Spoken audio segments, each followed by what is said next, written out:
they'll put more value on the Rek'Sai, or maybe they'll just take it away from Splyce altogether. All right, let's find out what they decide to do, if the jungle focus will be the way to go. Once again, Ryze taken off the table on the red side. We're still seeing that as a red side ban. And the respect ban barred towards Mikyx. May not be seeing that for a little while longer. I mean, he had a phenomenal performance on the bar. It's a warranted ban that I think the new member of Splyce has rightly deserved. Curious as to what he's going to bring out now. Last game we saw an early rotation of the Karma coming out from Splyce. Valuing that support considering to be quite strong, but it is actually the Rek'Sai being banned from Schalke, so they do want to take that away from Trashy. And now I feel this is going to increase the priority of that Gragas, because so far from Trashy, we have seen the Gragas, we have seen the Rek'Sai.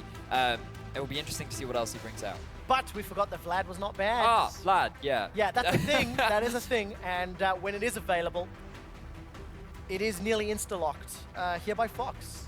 And Fox's first performance on the Vlad was, well, it was devastating for his opponents, because they got Exile, I believe, was the first to experience that, and he got pushed around so heavily by Fox, getting that solo kill in the mid lane as well.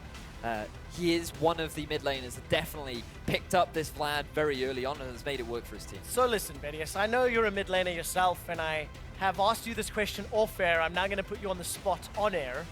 What do you run into Vladimir? Swain! Right. Right now, I had this conversation with the Fizz earlier, and he was like, yeah, but Swain's bad now. And I'm just like, well, even after the nerfs, he can still do what he does best, which is be really irritating to lane against, because he trades back and forth. We've seen Splyce run it in the past. Will they run it into Fox? Up for debate. Up for debate. They've got about 5 minutes to settle the debate. Yep. So if it's not Swain, what will it be? There's Trashy locking in the Gragas.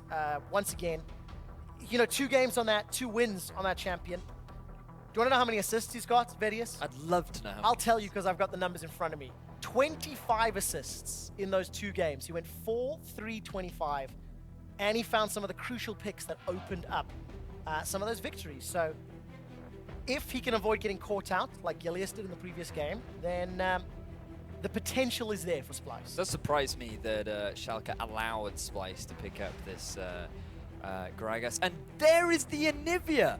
All of the Analyst Desk predictions have come true today. We saw the Nami, we've seen the Ashe, we've seen the Alawi, and now we've gotten your Anivia that you managed to call. So we've got 4 for 4 today. To be fair, the only one of our picks that was a little bit out there was Deficient. So he deserves a little bit more of a cookie, because we have seen the Anivia into Vladimir over in the LCK. We have, and this is another great pick into the Vladimir. It's actually very difficult for the Vlad to trade into the Anivia, because she is another champion that's really good at keeping you at arm's length. She has that incredible slow in her ultimate, and the crowd control from her Q is a lot easier to use ever since the mid-season changes. And even though on 6-11, the mana costs on her ultimate have ever so slightly increased, she is still an effective laner that can trade very well into the Vlad. Yeah, a lot of tools to deal with Vlad, and as well as the stalling ability is something that this is a champion that is famous for, especially here in Europe. We're going to see another Zyra. I'm quite happy to see Zyra back in the meta. I just find her a very interesting champion to watch, especially with some of the changes that we've seen over the last few patches. And that is a very long-range, frustrating duo lane to deal with the Caitlyn Zyra. That seems to be Splyce's go-to strategy with their duo bottom lane. They had the Bard with the Caitlyn last game, now they're going for the Zyra. They just really want to bully MrRallez and Sprattel around, and by picking up this Zyra, you're going to have so much more lane presence. And if you just think around these dragon fights that now are rising in popularity, we didn't see so much in this game, but that Zyra ultimate can do some real damage in these mid-game fights. Especially when you combo it with the potential AoE damage that Anivia can put down. There's great team fighting options here for Splyce, but the one thing I'm not seeing a huge amount is that very reliant on landing a skill shot from Anivia, from Zyra, or a barrel from Gragas to catch someone out, and we'll find out if they can. Right, Schalke, team composition locked in, another Irelia today, and Sprattel's got his hands on that Alistar. The 2 games that, well, 2 of the games that Schalke have won, he's been playing on that Alistar. 0 deaths so far. So it looks like Schalke setting up for a 1-3-1 right now. They have the double teleport on the Irelia and the Vladimir as well, and you have plenty of wave clear with the Sivir, combine that with the Kindred too. And not only that, they do actually have quite powerful late game team fighting with the Vladimir, Kindred ultimate to keep you alive, and the possible flank and pick potential that Irelia has, who now on patch 6.11 is actually a lot stronger when you combine her with the Trinity Force changes. So Schalke, again, going for a relatively well-rounded composition that has a number of options available to it, but it still takes a little while to ramp up. Yeah, and I think a non-traditional front line, you know, in the terms that it's going to be the Vlad, it's going to be the Irelia, the Alistar. Obviously, Alistar is going to be great as long as his ulti's up, but not your normal tank that we're used to seeing. On the side of Splyce, it will be the Fizz once more for Wunder. I felt like he had a very good performance in that previous game, especially in those late game team fights, found the targets he needed to. And we get to see, will Fizz be able to contain and control this Irelia? It's actually a very difficult matchup for the Irelia. She really does struggle in the early game to trade back and forth with the Fizz, and Wunder can put a lot of hurt down, build up a massive CS lead, just like he did in game 1 against his counterpart. If we're going to be seeing a lane swap, I do expect it to come out from Schalke. Irelia not the best in lane swaps, but still, you kind of want to avoid that 2 versus 2 as well as the 1 versus 1 for as long as possible. Especially true when you have a Alistar support into Zyra support. A fairly linear engage pattern for that Alistar. You can see the team composition here for Schalke. The only advantage I would say for the Alistar in that situation is if Alistar gets his combo down, that's Zyra dies instantly because she is very squishy. The big thing for me about Splyce is their composition is actually very low mobility. If you look at Zyra, has no escapes, very slow, very low base health. Anivia, actually very slow, very easy to kill as well. So just going to do it twice? That could very well be, yeah, you do have to do it twice, but that could very well be an avenue for Schalke to take. All right, so for Schalke, let's see if they can punish the low mobility on at least some of those champions on the Splyce side. If you can kill the bird of the plant, maybe that's a way to even out this series. Schalke are down 0-1, remember, as we load up for the final game here of day 1 in week 2 on EU LCS 1 and 2, as we have joined the streams for the last game of the day. I want to remind everybody, by the way, the Twitter question today has become extremely appropriate. It was what champion is must pick / ban on 6.11? And we have seen a ton of new champions today. So make sure you guys are answering that one, because I'm hoping we can get some of them up on PGL once this game wraps up. I had a sneaking suspicion that we might see Vel'Koz because of the changes. Oh, but you didn't say that in the analyst. No, but because I thought that it was way too bold. The only reason why is because he's actually a really good pick into Azir, who I didn't think was completely out of the meta yet. But yet to see it. Maybe we'll see it over in LCK. Who knows? We have seen it in LCK in the past. Yeah, we've seen it a few times. I think Faker debuted that at IEM, if memory serves. Although he'd done it beforehand, but that is an aside. Sencux's Anivia is going to be interesting, because Sencux is the one player on Splyce that we're not super excited about. You know, we're talking so much about the other 4 guys. And I feel he's on quite a pivotal role in champion, especially because he's gone very bold with Flash Ignite. Ooh. Okay, well, you can do this on the Anivia. I think that you have to be very wary of running teleports on mid laners. A bit of a pet peeve of mine is seeing Victor and less so on Azir, but on a lot of mid lane mages running teleport, because its value in a team fight isn't actually great. If you try to set up a TP flank, you're kind of teleporting into 4 members or something, and like it's kind of the tank's job to set up that kind of a play. So it's not always optimal. Usually you're getting that teleport for the lane. Something like an exhaust, or with the changes to Ghost, it actually means that they can often be more valuable in terms of helping you set up for plays.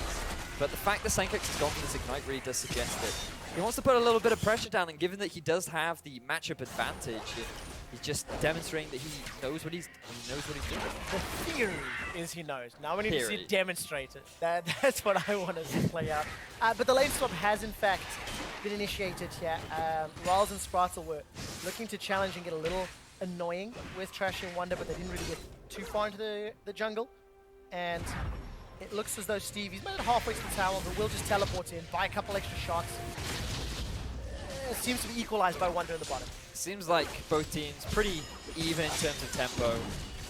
Both top laners having to burn their teleports to get to their strong side of the map, because the big difference here was that normally what will happen is the support will move in to the enemy red and try and stop that objective. But in this situation, that's not what happened, so both teams could take their respective blue and red buffs that were on their half of the map, which meant that their top laners were actually quite far away. So it still works out though, neither top laner going to be able to make that play.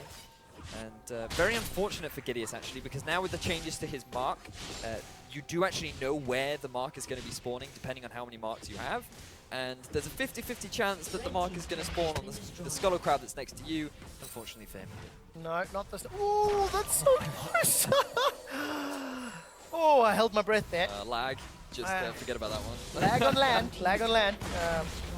Can't imagine if I was holding my breath what Kobbe was holding, but he gets away with his life. And Wunder is able to close that tower out. But, you know, tempo advantage here to Schalke. MrRallez and Sprattel, they're already running into lane. They're already going to start to deny Wunder some additional CS. So this is the interesting thing. Have a look at where Trashy is right now. You could look to set up a gank, immediately decide to disengage, which is very unfortunate because this was something that I talked at length with the Fisher about, and how when you watch the Chinese teams set up these lane swaps, they're not afraid to make these very risky plays. So you know that the bottom lane or the duo partner is going to be walking back to the bottom half of the map, so you can try and set up a gank there. You can look for an opportunity, but a lot of these teams prefer to just play it safe. So Trashy decides to disengage, and then both the respective bottom lanes just going to return to the side lane to then take themselves that first turret. Yeah, no real advantages. We saw that first big trade there between Fox and Sencux. Sencux was able to get that Flash Frost and get the stun down, but Fox not too bothered by it. He still built himself up a 14 CS advantage very early on. That is sizable at this point in the game. It certainly is. And this is the thing you have to bear in mind about Anivia. Yes, the matchup overall does go in favor of Anivia, but she does have a very weak period between level 1 and level 5, where if she doesn't land her Q, it's actually very difficult for her to trade back. And because Vladimir is very good right now at shoving you into turret very early, thanks to the changes to Ties of Blood, as well as the Crimson Rush, which allows him to sustain a lot more in lane, you can punish the Anivia very early. You can force it to lose a lot of farm under the turret. And because of the teleport advantage that Fox does in fact have, he can be hyper-aggressive, get away with it, because he can then just return to lane whenever he wants. And that's exactly what's happening. There's the teleport to lane just a few seconds ago. Spectre's Cowl picked up. And looking elsewhere, I mean, Dragon is pretty early here for Schalke. Going to get their hands onto Ocean. Could potentially help them out, actually, if they want to play the 1-3-1. Keep themselves sustained during the push. Stranglethorns, Grasping Roots rather, not going to find their targets as Mikyx shows his face. So what you want to do here now as Schalke is return to standard lanes. You know that Splyce is going to send back to, or send their AD carry back down to the bottom lane, who's likely going to start pushing. And so what you can then do is, or actually this is quite smart from Schalke, they've set up a deep ward because they want to identify what Splyce are going to do. And if Splyce do decide to shove, then it's just better to send your bottom lane back into the lane that's shoving towards you. The great lesson that I learned from being here in Europe is that what you always want to do is have the weak collect the farm and have the strong push the farm. And typically your AD carry and support have been the ones that have always been collecting the farm. So they're the ones that want to shove it up because they're your strong. Whereas your top laners, they're the ones that have been starved. So they're the ones that want to receive. So the powerful push while the weak receive is a great way to identify where you want to be playing. You can make a League of Legends motivational quote with that, you know? Motivational, the strong will push. Picture of minions, you know, sitting in the lane, zoomed up nice and close. Strong will push. There we go. See, I like that. It's a motto to follow if you're in. If you want to learn about lane swaps, really. Well, 7 minutes in, Splyce have got themselves a small advantage here in CS. At least in the top lane in AD carry, while Sencux is playing some catch up. So this is actually where Splyce have screwed up a little bit because they've shoved both lanes in. So now Schalke, it doesn't matter where they put their laners, all they need to do is set up a freeze so that they can just collect as much free farm. And now Splyce are going to be forced to overextend. Or they could just rotate around to the mid and try and put a bit of pressure down on the front. So difficult though. A flash Sanguine pool Vladimir. I guess the show of force can at least force him away from the lane. As Trashy and Mikyx actually walk inside. And that mini-map slowly clearing out. Taking a look as Steve is shoving out top, and you can see MrRallez and Sprattel also slowly pushing their way forward. Very good stun into Fox. He kind of walked into that skill shot, to be fair. So this is actually where the matchup starts to go in favor of Sencux. He now has his wave clear ability. He's not going to get shoved under turret anymore. He's got his tier, which, for those unaware, the best way to think of the advantage of tier is it reduces all of your abilities' mana cost by 15%. So on Anivia, highly valuable. Very likely that she's going to transition into that Rod of Ages next, and then the world is her oyster, depending on what she decides to build. If she wants to go a bit more damage, maybe a Death Cap, maybe a Void Staff. She has a lot of options, and we've seen a wide variation. Froggen springs to mind when I tend to think of Anivia builds and like Warmogs, Athenes, and all kinds of reasons. To be fair, that was the low-hanging fruit. Fox gets caught out on the Crystallized, forced to flash away. And Sencux, there we go, level 7. That early game weakness has dissipated. And he forces away the Summoner Spell from Fox. Anivia being a pesky bird, just pecking away at Vlad's eyes.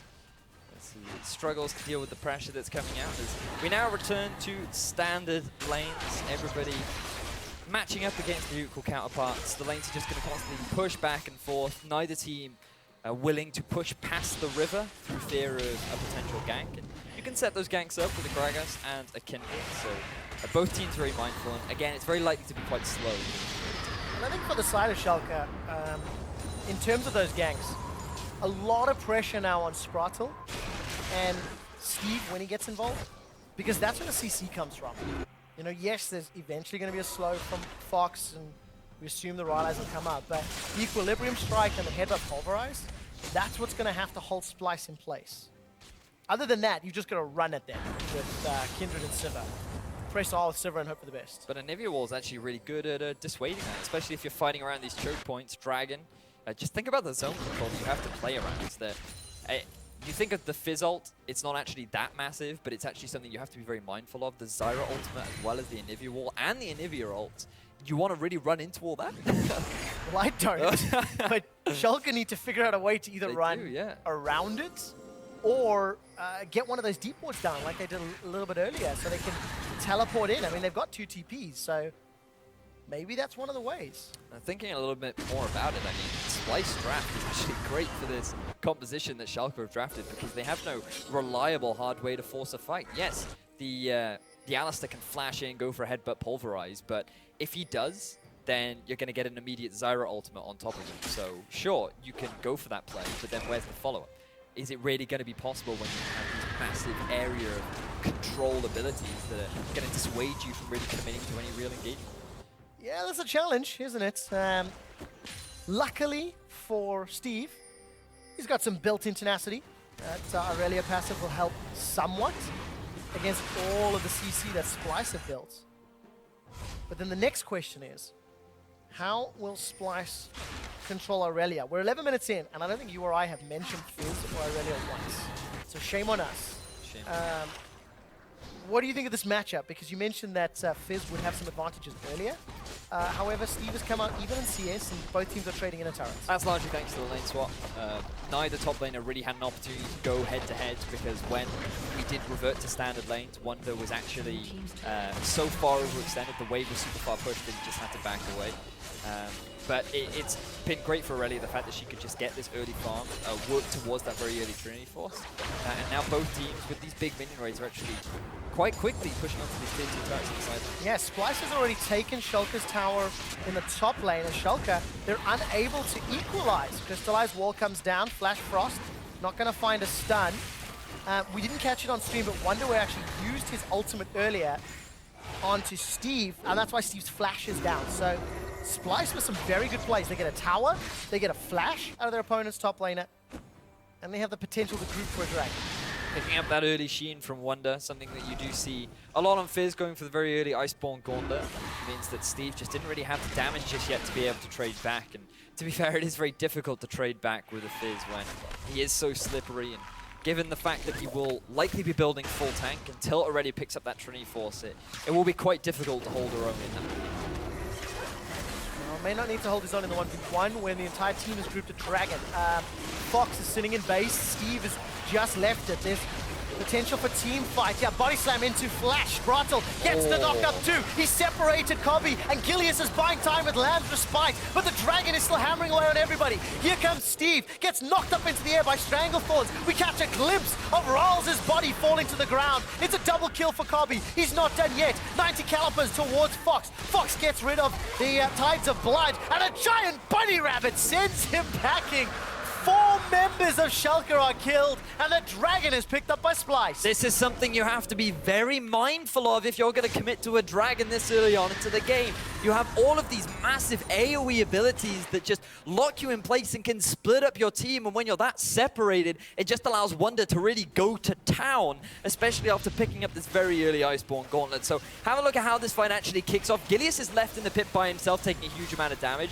Sprattel, not level 6, quickly gets popped, and while it was a great play onto Kobbe, all he does is knock Kobbe into a 1v1 against Sivir, who just isn't going to be able to win that.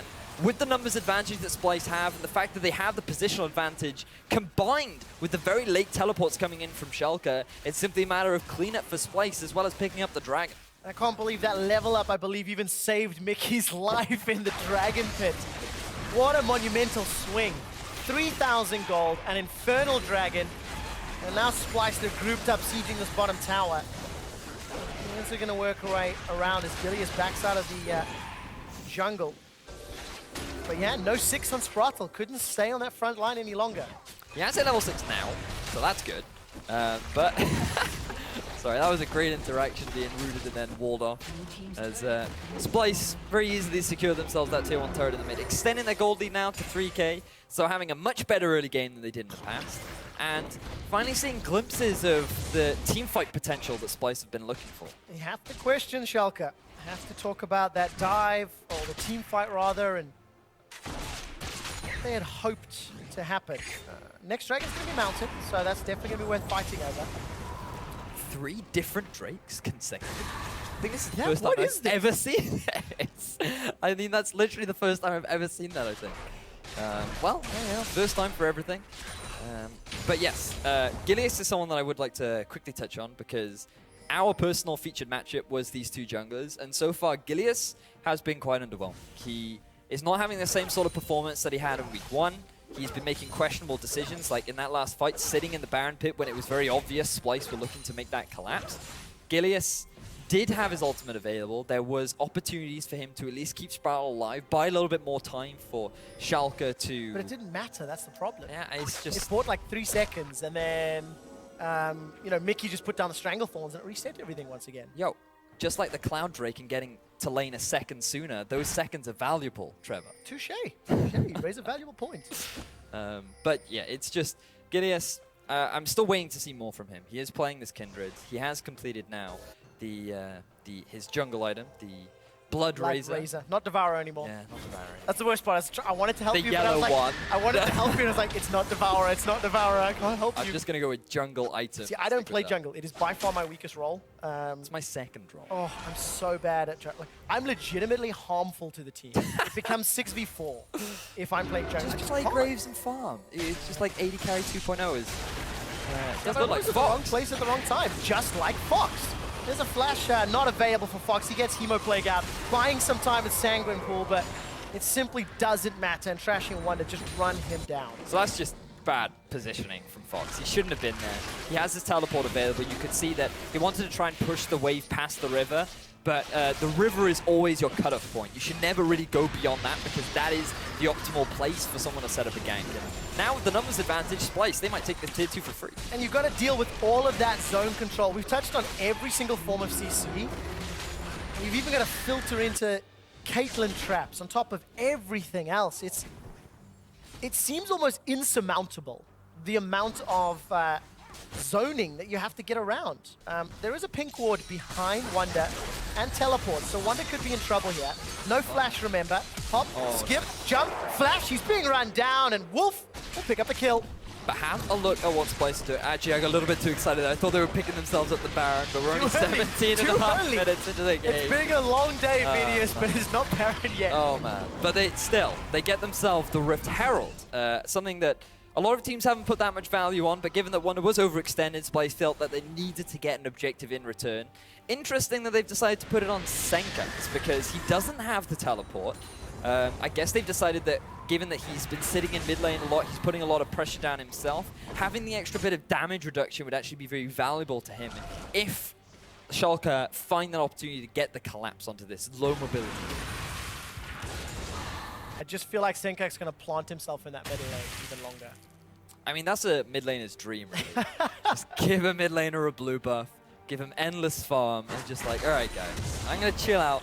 When I've got 5 items and some boots, then we can hang out. But until then, let's just wait. And then on Anivia, who scales exceptionally well and wants those full stacks of the Rod of Ages. Bear in mind, it's only 18 minutes, so unlikely to have all of the stacks yet. Only has 5 right now. I mean, yeah, you just want to buy time. Yeah, the next thing is, you know, you have to talk about it. At 4 minutes, Trashy donated blue buff to Sencux in game 1. This time round, they've donated the Rift Herald buff, a glimpse of the void, to Sencux. So there's a lot of focus, I think is a good word, on empowering Sencux this series.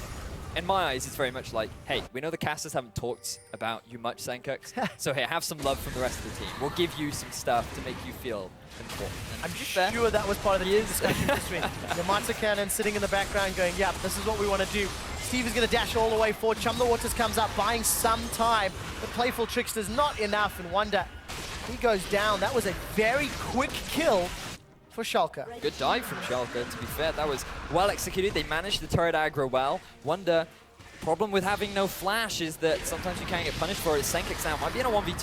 He is in a 1v2. Crystallize will at least block off Steve's ability to engage.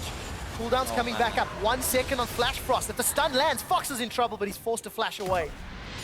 That Rift Herald buff coming in handy right there. The extra damage reduction, the extra bit of damage down onto Fox as well.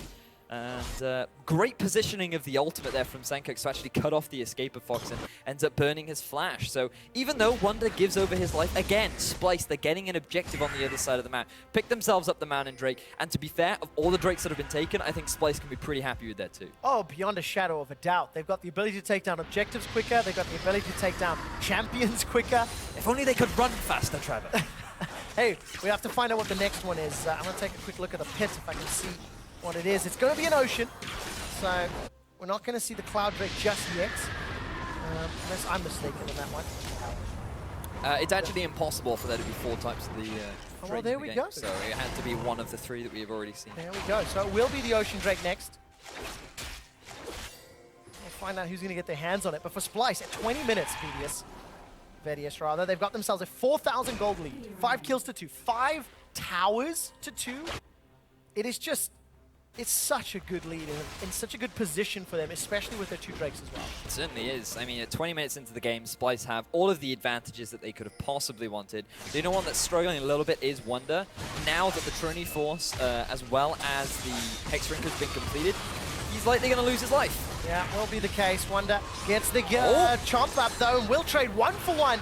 Chum the Waters this time buys enough time. So, Wunder, the fact that he's able to get at least 1 kill off the back of that is great for him. Root lands on the Gilius. Oh, very, very careful. No Stranglethorns thrown down from Mikyx. Finally, Schalke take the tower. If you remember correctly, Splyce took the inner turret down about 5-6 minutes ago. Schalke were unable to reply. But now you've got the split push presence of Fox, who is putting a lot of pressure down the side lane, and because Splyce have already done a great job of controlling all the objectives, they've actually got no objectives left to take. So, small return given to Schalke. Baron could have been a potential play, but it's very risky when you're going up against the Alistar. Very early on in the game. I like the fact that Splyce have placed some deep vision, but not the greatest. You know, it's fairly shallow in that blue buff area of Schalke. For Splyce, I think they're going to be fairly content to play this one a little slower. Morellonomicon just picked up for Sencux. His row is almost fully stacked. I think the tier should be pretty close as well. Actually, slightly slower than expected. 500 of the 750. He's actually a bit higher. He's actually building a lot of mana, not the conventional build that I'm used to seeing on Anivia. Usually they will go for a little bit more damage following the Rod of Ages and the tier. Decided to want to pick up that Morello sooner, but look at Gilius, he might be caught. Well, Gilius is going to be able to dance the arrows over the wall. Body slam comes up from Trashy. Gilius continues to jump away, but he's knocked back Lambs with Sprattel buys some time for the teleport to complete, and Steve, wow! He put so much damage onto Mikyx. Wunder is looking for Steve. He's going to get the slowdown from that Iceborne Gauntlet that continues to chase. Gilius was the only victim. That ward that Schalke had in front of the Baron pit has now timed out. So there's no more vision for Schalke in the pit. And there is a ward behind at the Crump, but it is a trinket ward, so it cannot be teleported to. And remember all of the zone control that Splyce have available to them. There's the Zyra, there's the Caitlyn trap, there's the Anivia. They have plenty of opportunities to just delay Schalke from getting to the Baron. Mikyx used Stranglethorns though, so a lot of the cooldown, it's not even going to be needed. Splyce just rushed that one. MrRallez is caught out. I think he stepped on a trap. Wunder's looking for more. Defensive flash from Rallez. Fox forced a Sanguine Pool. And Splyce are in absolute control. They have everything they want. I have to give big props to whoever's making the decisions on Splyce, because they are quick to make these decisions. They get that pick onto Gilius. They don't overcommit. They don't try and chase on for more kills. They just go, we need an objective right now. And whether that be due to Yamano Cannon or whether it's the introduction of Mikyx, Splyce just seem to be so much better at, after finding small advantages, they turn that straight into an objective, which overall is what a top-tier team needs to be doing. Yeah, and it's something that Splyce are starting to show more and more. You know, controlled games. I think if you look over the games that they have lost, because they've split both of their series, both of the games that Splyce lost, they could have won. That's a little bit of I don't know about that. I don't know about that. Did you see their game against Vitality where the Lissandra nuke duck? Something that you should be very wary about crossing paths with. Touche, fair point. The mid game went off, but the early game was looking a little better for them. It was. And you know, it's team fights that have undone Splyce in the past. But when you've got a 5k gold lead, when you've got Baron buff, when you've got 2 Drakes already, you've got all this extra headroom that even if you make mistakes in team fights, you can still do very well. Certainly can. I'm yet to see Sencux use this Ignite, I'm gonna be honest. Was it the optimal choice? Up for debate. But still, he's making it work, I suppose. And now, Splyce looking to set up a siege on this mid. Or alternatively, he's making it not matter because everything else seems to be working. Take a look at the wall. Here comes Sprattel from the side. Not able to find any frontline. Teleport from Wunder's going to arrive just a little late. But they've got Kobbe. This could be good for Schalke. Wunder's in the front line, though. He's looking for Gilius. Lamb's respite times out. Wunder's got himself a kill. Got himself a second. Steve and Fox are doing what they can with Tides of Blood. The Hex Drinker, the Maw, is not going to be enough to save his life. Sencux looks like he'll get taken down. Turned into Egg. And the Crystallize is fantastic. It splits away Fox. Wunder's going to look to clean this one up. Teleport. The Flash Frost comes down. Wunder shuts him down. The ace for Splyce, and that looked so scary. Sencux, the hero of that fight, his positioning was so good, constantly keeping his opponents at arm's length to optimize his DPS and buy time for Wunder to just maintain that threat onto the backline of Schalke. What looked like a really bad start for Splyce ended up turning miraculously in their favor, and they're going to get themselves 2 turrets in the bottom lane. Great stuff from Splyce, really making this Anivia pick work. So there's the replay of this one, taking a look at Sencux's positioning, and of course Wunder's going to finish his teleport shortly. So initially, you lose Kobbe, which is awful, really bad. That is so much DPS that you no longer have available. But look at what Sencux is doing. He's constantly sitting on the back line, keeping himself away from Steve, who has to focus on the front line. He has to deal with these tanks, and Sencux is constantly being unharmed. It just means that he's freely allowed to get all this DPS off on the back line. That clutch wall at the very end to keep Fox away so that he had enough time to then come out, help Wunder to pick up the cleanup kill, and turn that fight around is just really impressive stuff. We were wondering when Sencux was going to shine. Well, he's doing it this game. 4,793 gold in the Baron power play. Puts Splyce up nearly 9,000 gold over Schalke. 7 towers to 3. They grabbed their 3rd dragon of the game. That was the Ocean Drake to go with the Infernal and the Mountain. And I believe there'll still be 1 more Drake before Elder. And Splyce, this is now their game to lose. They have so many tools and so many ways to play the map and to play the game. Clean and controlled is all they're going to be looking for. That's all they need to do. They group up in the bottom lane. There's an exposed inhibitor here. Just chuck all your traps down, throw up an Anivia wall, You have also the Glacial Storm to zone your opponents away, and then you just use the long-range Caitlyn to slowly pick away at this inhibitor. Yeah, all of the tools are available for Splyce to zone. Wunder is going to arrive just a little bit late. Just trying to put some additional pressure on that middle lane. Splyce may want to deal with the top lane, because Schalke have got a very big minion wave pushing towards him. Wunder's Playful Trickster over the wall.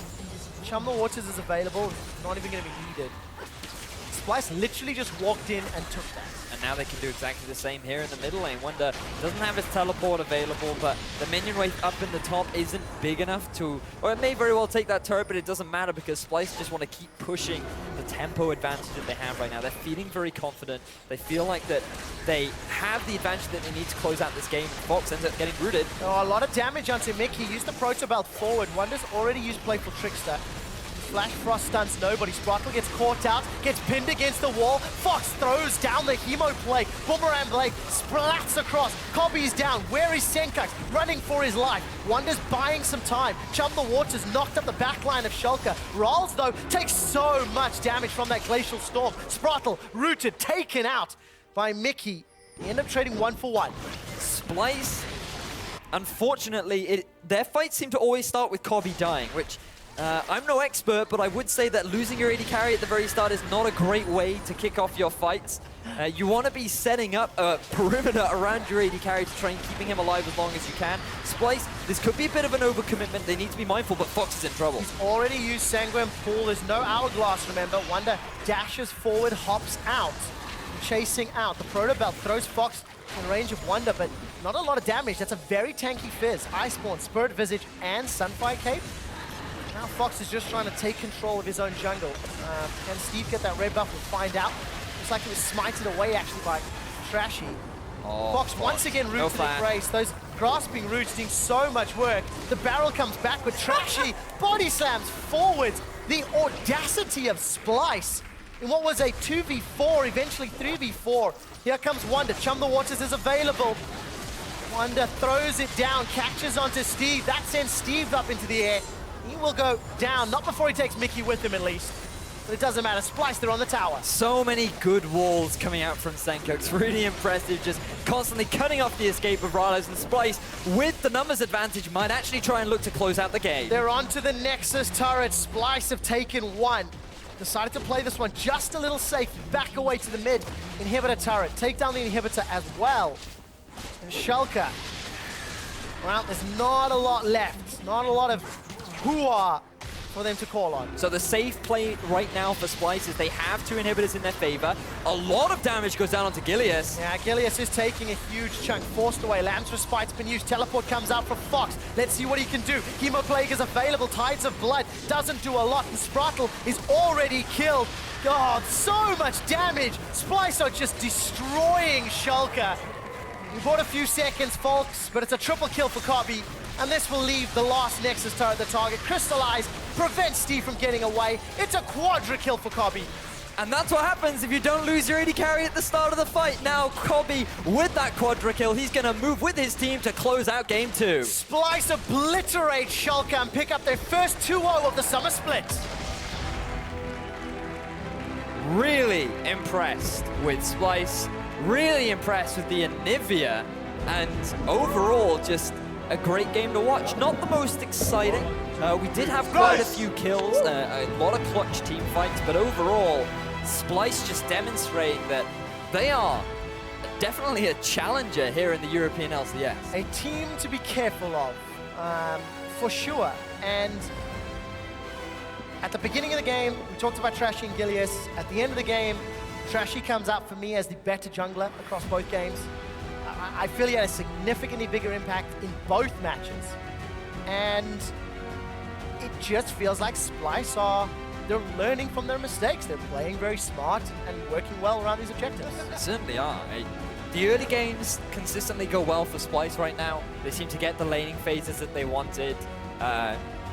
They then transition that into a great mid-game where they're constantly finding these picks, playing around objectives surprisingly well, and every time they get themselves a kill or they set themselves up for a vision, they just quickly take those objectives. It's amazing to see how much Splyce have changed from their spring split performance to how they're performing right now. I mean, we said at the beginning of, or during game 1, during all of Spring's split across, all 18 games, Splyce picked up 3 Barons. They've done that and more in their first 6 games here in the summer split. It is a completely different style, a completely different flavor, and it's getting better from game to game. I think the team fights are still an area that they need to work on. Yep. And I think when it comes to coordinating, Kobbe, he was very lucky the rest of his team was so far ahead this game, because even though he got dunked, it didn't matter. Sencux really did step up on that Anivia. The wars, just so good. So good. Love to see some great Anivia play. And, I mean, it's such a difficult champion to execute properly as well. The fact that Sencux made it work in what is such a crazy meta right now. Be honest. Ignite, did it need to be that? No, I mean, surely teleport could have been a better one. Maybe heal, barrier, anything potentially. So, it's tough to say because all the Anivia mains that I know run Ignite, but then they do it purely for solo queue because they know they can get kills at like level 2, level 3, and it just adds a little bit more pressure in the lane. You saw once he hit level 6, he actually had a lot more control against the Vladimir. Sure. Specifically against the Vladimir, Ignite is never a bad thing to have because the Grievous Wounds does apply, which cuts your healing in half. So as long as you've got one in the team, it's always great. Do you want the Ignite on the Anivia or do you want it on the Zyra? So I guess that's maybe the decision. Perhaps that's why they decided to go for it. But either way, he made it work. And in the end, he did use it. So he did use it in the end. That is what matters. I'm just hearing that Pulse is actually standing by with Sencux. So maybe we can find